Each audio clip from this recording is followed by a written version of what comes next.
So last time, did a video on this computer. A buddy of mine gave me this computer and said, hey, can we make this work and make it a gaming computer? And I didn't have too much faith.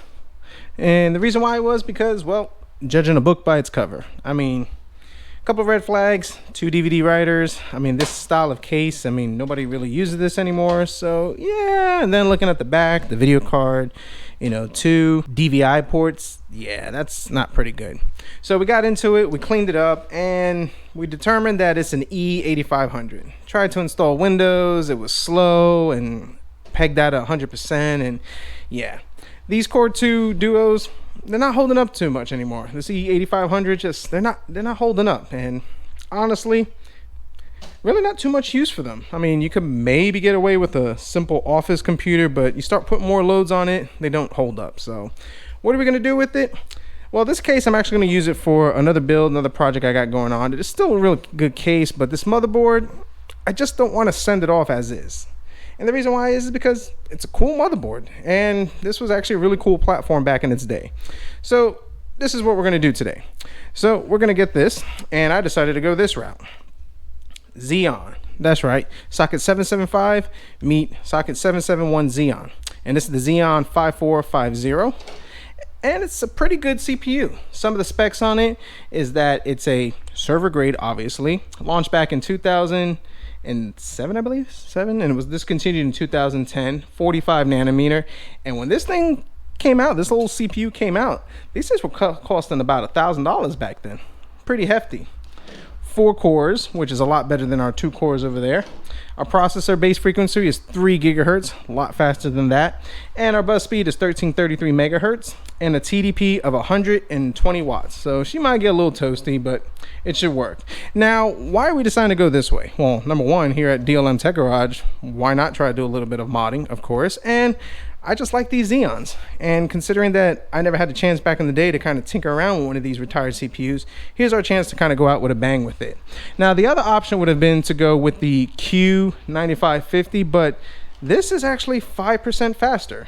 And the other option would have been the Q9650, and that one is only 1% faster than our Xeon.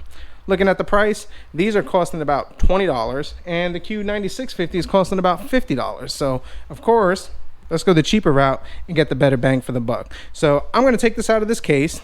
We're going to put this up on the bench over here, and I'm going to show you how we make this CPU work with that and see, can this thing hold up? And can this CPU just give us a little extra time with this computer before she's completely done for? So, let's go ahead. Let's switch to another camera angle and get this thing out.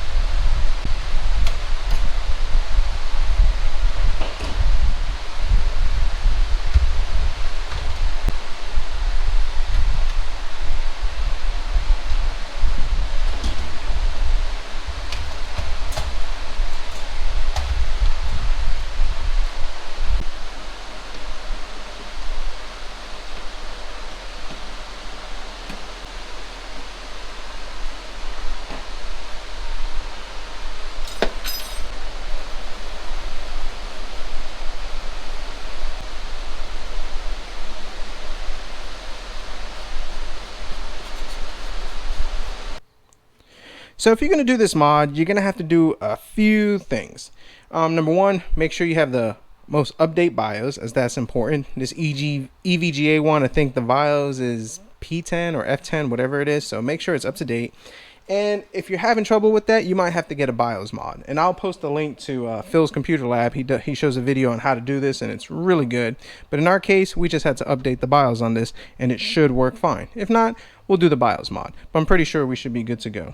Now, there's a few ways to do this. And way number one, which is more common, is that you take the CPU socket right over here. I don't know if that comes in the camera.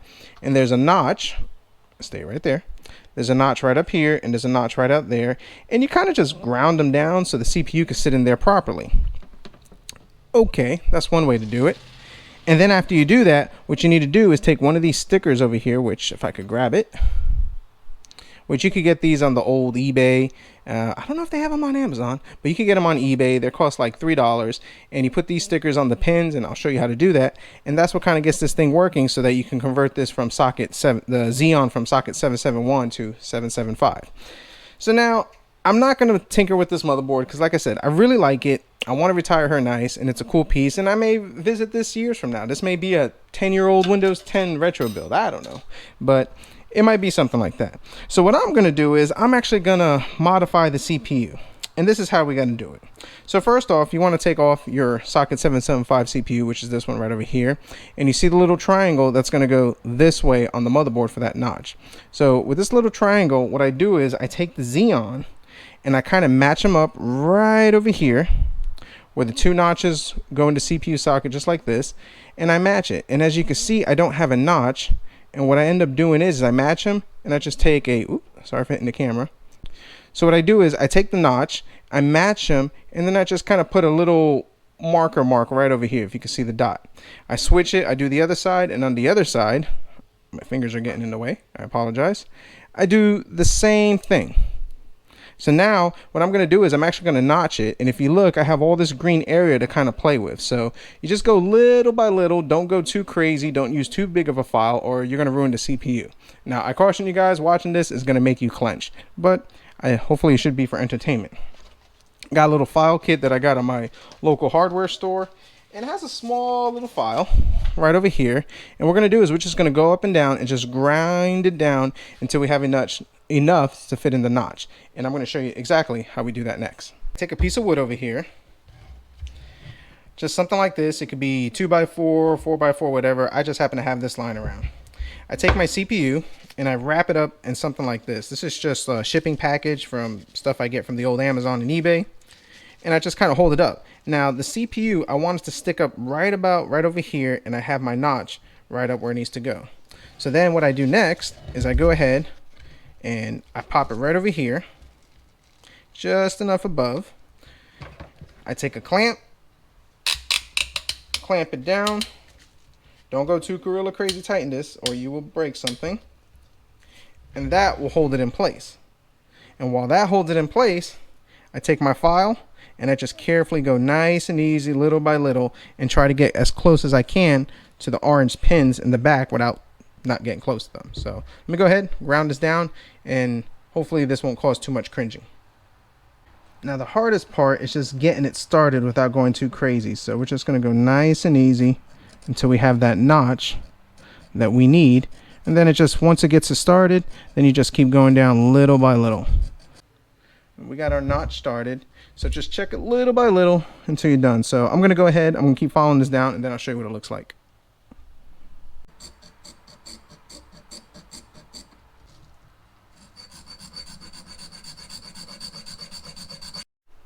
So after sketchy filing, which it didn't take too much long, we were able to do it, and we haven't hit any of the pins, which is a good thing. So now what we're going to do, well, not pins, pads. What we're going to do is we're going to go ahead and let's see if this fits.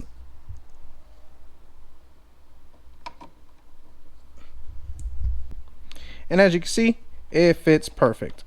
Still loose, still play, and we can get it in our socket. So now the fun part, trying to get the little pads on here, which can be a little tricky, but I think we should be able to figure it out. So let me go ahead, put this down, and let's see if we can get this thing on. So now what I want to do is I want to go ahead and just kind of clean up the CPU a little bit because we got all that dust on it. So I'm going to take some isopropyl alcohol, wipe it down, just clean it up pretty nice as best we can. And also by doing this, it would help that sticker adhere a lot better. When we go to put it on, that's going to jump the pins, so this will work on a motherboard. So I don't know how well this is going to come out on the camera, but you see the little triangle notch right over here? So what you're going to do is, if you look at the sticker, and this probably won't come out, on the sticker there's actually a little triangle notch which shows you the orientation. So the triangle notch on the bottom of the sticker right up here is going to match towards the direction over there. Now the cool thing about this is, besides the fact that it's sticky, is that it can only go one way, and you have to kind of fit the pads in. This part up here on the top is thicker, so it's just an issue of kind of lining it up and hoping for the best. So let's see if we could kind of Hey, perfect. As you can see, we lined it up, so that wasn't too bad. What I do recommend doing is using a tweezers to kind of not get it sticking on your hand and just kind of push down on the part right over here that has the glue, because this is where the adhesive is. Just kind of push it in to make sure that it adheres. And if we look at it, as you can see, the little two silver parts is going to short out those pins. So let's go ahead, let's put this in the board, and hopefully it works and we can boot her up.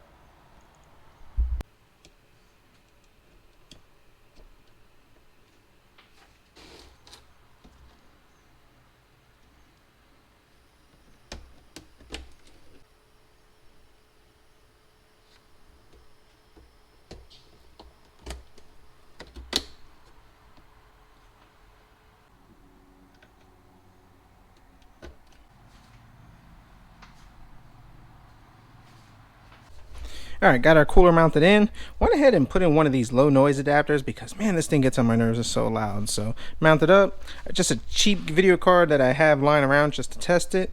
So, let's boot it up and let's see if it works. Or will it set my garage on fire? I hope not. Oh, yeah. Alright, we got some blue lightage going on. Let's catch the screen. Come on, come on, come on. Hey, whoa, that went so flipping fast. But it booted up, and I think I saw it say Xeon. So let's go ahead, let's do the Control Alt Dual button. Hey, okay, so we're at 3000 megahertz, 13333. Okay, yep, we're good. So this boots up, this works. Our little Xeon mod worked perfectly. So now we're gonna go ahead we're gonna put some games in it, maybe put a little more memory action over here, find a video card that's more suitable for it, run a montage of this thing and give my final thoughts and say farewell to the old 775.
So our socket 775 with our Xeon, how'd she hold up? Well, let's talk about a few things. Number one, we went with the 1050 Ti primarily because that's the slowest video card I could have without really bogging the system with GPU, CPU bottlenecking. Our memory, I only had two 1 gig sticks of DDR2 memory. It's not common memory I keep around, so we're only able to run 6 gigs of DDR2 memory. Gaming performance, we ran 3 games, Rocket League, Fortnite, and Grand Theft Auto 5. Rocket League, 1080p, high settings, 60 frames per second. Fortnite, 1080p and 720p, both low settings, and 1080p low settings, 25 frames per second. Definitely not good. And 720p low settings, 50 to 60 frames per second. And one thing that we did find out with this is that our CPU utilization pegged at 100%. Definitely the CPU didn't have the beans to keep up with this GPU on that one. Grand Theft Auto 5, 1080p, normal settings, 50 to 60 frames per second. And as far as running most newer titles past this or around current days, our CPU doesn't have the set of instructions to keep up with it. Some games wouldn't even load. Just Cause 4 would not even load. Far Cry would not even load. Red Dead Redemption would not even load. Primarily because CPU is not equipped to handle it. So definitely something to consider if you have one of these platforms. Another thing too is that not too long ago I had a Dell Optiplex 780. Actually, this was a build from 2 years ago, and that performed a lot better than this. Why? Because that one, although we did use a Q9650, which is 1% faster, it came with DDR3 memory, and the DDR3 memory really did make a big difference with that combination. So as far as this build and everything, Yep, she's time for retirement. I really like this motherboard. I like the color green. It was a cool setup, and we're gonna put her in a box, put her away, and maybe years from now we might open it up and look at it. As far as the Xeon, that was something I always wanted to do, but the Xeons were way expensive around this time and not something I wanted to tinker with. So at least I can say on my bucket list, I was able to take a socket 775, do the mod, put a socket 771 Xeon, and get some good bang for the buck and some performance increase, even though the 9650 was not that much expensive. But still, it's principle, definitely principle, and it's one of the things that I can say, hey, I've done in my computer career. As far as the case with this, we're gonna do another build with it. These old cases, I like them. Number one, this is aluminum. It is really light. Number two, plenty of airflow. Just a cool look, cool design. So we'll probably put a build in here, maybe some i7 2600 something, you know, just build a low-end gaming intro gaming computer and definitely utilize that. Still has that 750 watt Corsair power supply we talked about, plenty of fans, and that was about it. But still, we could do a build on it, saves us some money. And another thing too, guys, if you haven't noticed, we are on TikTok. Follow me on TikTok at DLM Tech Garage, where I'll give you short clips and little behind the scenes and some funny stuff of things that we do over here in the garage. So definitely hit me up on TikTok at DLM Tech Garage. I greatly appreciate you guys to follow and definitely help support the channel. So guys, definitely comment down below. Let me know your thoughts. Socket 775. You think we're done? I think so. I think as Windows 11 brings us forward, we're really not going to be able to keep up with this, and even using Windows, the CPU utilization stays high. It stays high. So if you like the video, definitely hit the like button. Subscribe if you're not, and as always, we'll see what we come up with next.